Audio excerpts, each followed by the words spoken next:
I was alone at home, enjoying the rare silence, when a sudden knock shattered the stillness.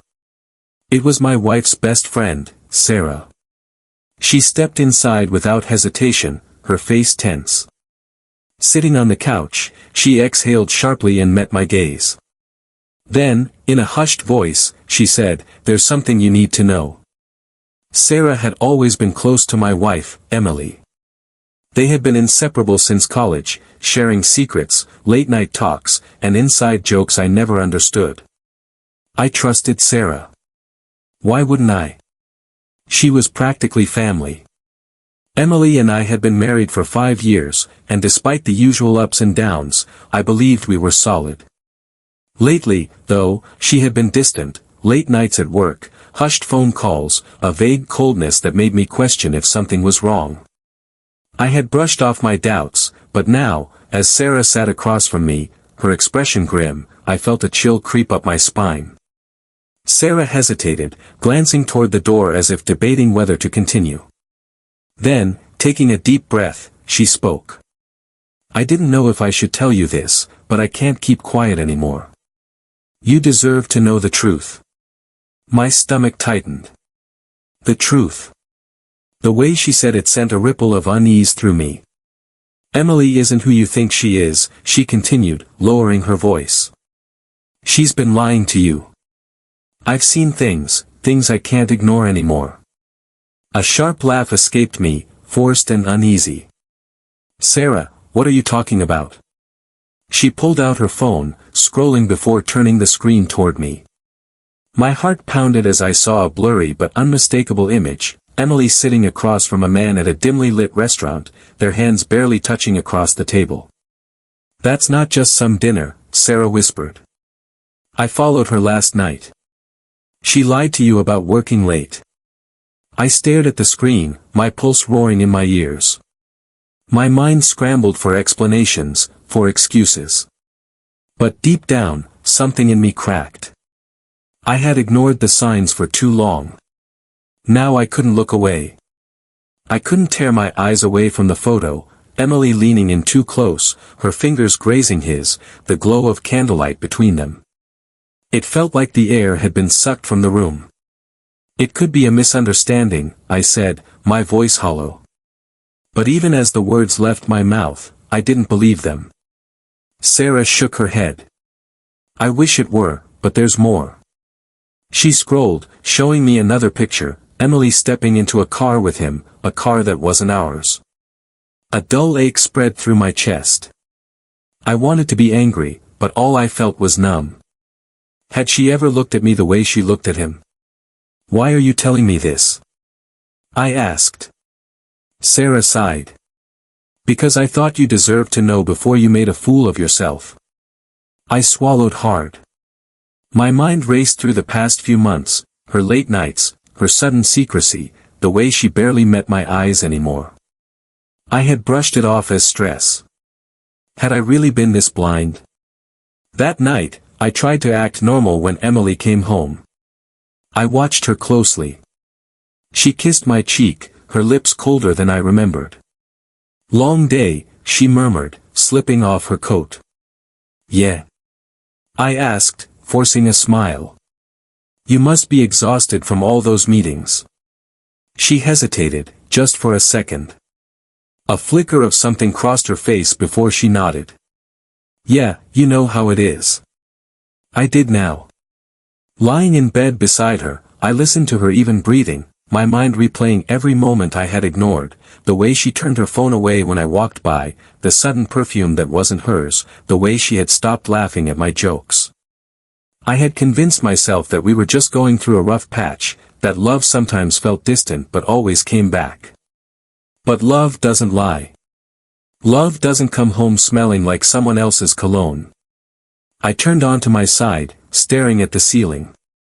If Sarah was right, then Emily had already chosen someone else. She just hadn't told me yet. Fine. If she wanted to play this game, I would play it too. But I wouldn't be the fool. The next morning, I woke up with a plan. If Emily was lying to me, I needed proof, undeniable, irrefutable proof. No more blind trust. No more making excuses. She moved through the house like nothing was wrong, humming softly as she poured her coffee. I watched her, studying every movement, every carefully chosen word. "You working late again tonight?" I asked casually, sipping my own coffee. She hesitated for half a second before nodding. "Yeah, we have a big project deadline coming up." I smiled, forcing myself to stay calm. "Guess I'll have to entertain myself then." She laughed, kissing my cheek before heading out the door. I watched her drive away, my heart pounding. It was time to see the truth for myself. I called in sick to work, then I waited. Hours passed, my nerves tightening with every tick of the clock. Finally, just after 7 p.m., Emily's car pulled out of the office parking lot. But she didn't head home. I followed at a distance, my hands gripping the wheel. My pulse hammered as she turned onto a quiet street, pulling into the driveway of a house I didn't recognize. The porch light flickered on as she stepped out of the car, and then the door opened. A man stood there, smiling, the same man from Sarah's pictures. Emily walked straight into his arms. I clenched my jaw so hard it ached. My stomach twisted as I watched her melt into his embrace, her body language so different from the coldness I had felt for months. She kissed him, soft, lingering. That was all the proof I needed. I snapped a few pictures with my phone, my hands shaking. Part of me wanted to storm up to the door, to demand answers, to scream. But I didn't. No, that would be too easy. She had lied to me. She had played me for a fool. But now I held the cards. I took one last look before driving away, my mind already working through my next steps. This wouldn't be a messy confrontation. This would be strategic, calculated. She thought she was in control. She had no idea what was coming. I didn't confront her that night or the next. I needed to be smart, to make her think she was safe. Over the next few days, I gathered everything, bank statements, phone records, screenshots of messages she thought she had deleted. Sarah even helped, feeding me details Emily had let slip in casual conversations.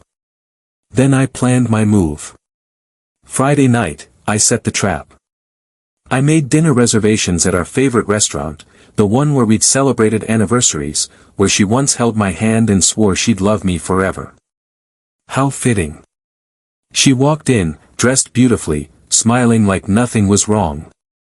"This is nice," she said, sipping her wine. "Feels like old times."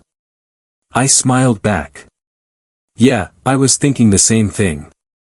Just us. No distractions. No lies. Her fingers tensed around the glass. What? I slid my phone across the table. On the screen, the pictures of her and him. The intimate dinner.